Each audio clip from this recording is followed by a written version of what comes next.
This is Justin from Justice League Swag, and today I'm going to be doing a deck profile on my Black Dragon deck. I think this is the first time I've done like a legit deck profile on Black Dragons, because I finally got them where I wanted them to be. But starting it off, Buddy is Abigail, just because Abigail has 6k power. I know a lot of people run Panoply, but Panoply has problems clearing walls, and it has huge problems with Hero World. So ideally with this, I can hit Hero World, and then I don't have to worry about size 3 decks as much, because I just blow them away with this Abby, and then I just side in Negavalls for size 3 matchups, like Shadow Shades.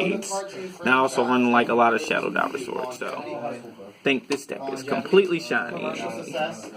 Next up on the Great One line is Scav. I'm running 3, just because I could get him back, and his ability doesn't go off until my opponent has 6 or more cards in their drop zone, and his stats are really low. So ideally, I don't want to run a lot of cards in this deck that have low stats, just because of Hero World and other decks. And on top of that, him being destroyed against size 3 decks doesn't really help me at all. The Buddy Monster. 4 Buddy Rare Abigail. Let's go. Super shiny. Next up, also at 3, 3 Gorodori. Why? Because he gains a crit and 3k power when my opponent has 4 more in drop zone, so it's really good against center base decks, and it allows me to exert pressure all game. So having a 3 crit size 1 is pretty good. I'm running them at 3 instead of 4 because you can only play him on the left and right, and I have run into situations where I've drawn 3 of them and not been able to finish my opponent just because I couldn't play a monster in the center. Last size 1, Zakrown. He's at 3 just because drawing him early like really doesn't help turn 1, so I prefer to run him at 3. And then his power is low and his crit is 1, so that's why I'm not running him at max capacity anymore.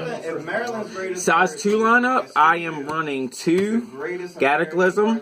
I was running more. I was running at 3, but running too many size 2s in this deck takes away from the power, because ideally I don't always want a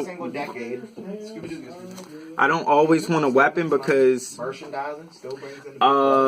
Darkness Dragon World doesn't have a ton of good shields like Dragon World does, and our counter removal only hits lower things, so having our center open to get us killed by size 3 decks, which is usually like a weakness without Negavalls or what is it called?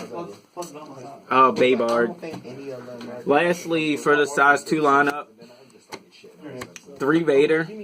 I used to run it at 4, but Vader's stats are so low, it's hard to hit a lot of problematic things. But ideally, he makes Abby first turn like free. Like you charge Abby, pay a gauge, and then call Abby back to the field by paying another gauge, so it's not as bad. If you need to destroy something, you're not minusing hard.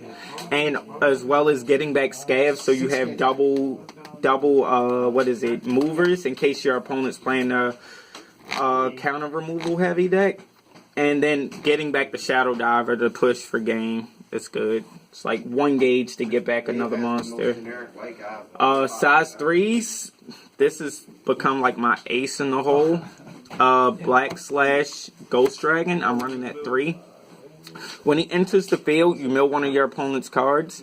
When he attacks when your opponent has 10 or more, you destroy your monster on the field. So it's really good, and he gets Soul Guard from the drop. It's the only reason why I'm only running them at 3. So it's like late game, ideally you can deal your opponent damage and wipe out their field, or if you're playing against Fifth Omni, you can attack drum once and destroy it. So even if they have a response for it, they mill one for him being destroyed, but you could probably still kill him. 10 attacks. So lastly, for monsters, size 0s, 2 Ova, just because you don't want to see too many of them. And then his ability to come back to the field with Black Slash and attack again, or with Abby's ability. act ability makes him a free bonus, and it has actually won me a lot of games or saved me a bunch of games. Like whenever I Gale Destruction the monster, then he comes back to the center to take a hit for me, then I can like shield the last attack or take it, depending on what it is. Impact monsters, I am running 3 Soul Crusher. He has Shadow Dive and he burns for 3.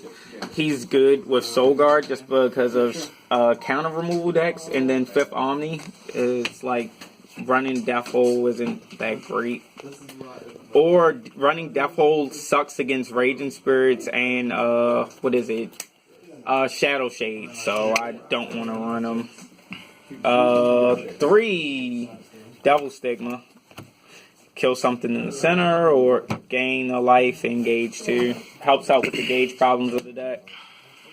Staple, Black Dragon Shield at 4. Love that. At 3, Darkness Room. I was against this card initially, but after playing it, I see it's very versatile because it's ideally you can remove a soul from something, you can gain gauge, you can life break yourself, and gain gauge, or remove a size 1 or less. So it's really good. Harrison and I think Jonah actually got me to playing this. Abyss Symphony, again, for me, I only run 2 just because I don't want to life break that fast, and life breaking fast right now is stupid for Darkness Dragon World because we don't have Dragon Force, and there's no reason for a deck whose average defense is 1k to try to life break yourself, because then you're just asking your opponent to run you over. Gale Destruction at 4 because it handles most problems. Like I haven't had a problem with Sun Dragons and their Dragon Force because I literally just kill everything. Lastly, for spells, I'm running 3 Void Slasher. This is a game ender. Dealing damage before you enter battle is really good because then if your opponent has a damage reducer, they're forced to play it before you even attack. So then you can adjust your strategy based on what your opponent does. Putting them right at Death Door. Now, items, 2 Avenger, just because it helps with the mill aspect. After you mill once or twice, it doesn't matter if it's destroyed. Ideally, I'm going to be taking these out when I get the Dragon Force in December. Then lastly, I'm running 3 Givzen, just because it lets you draw a card off break. It has 5k power, so I can control the board if I feel like it.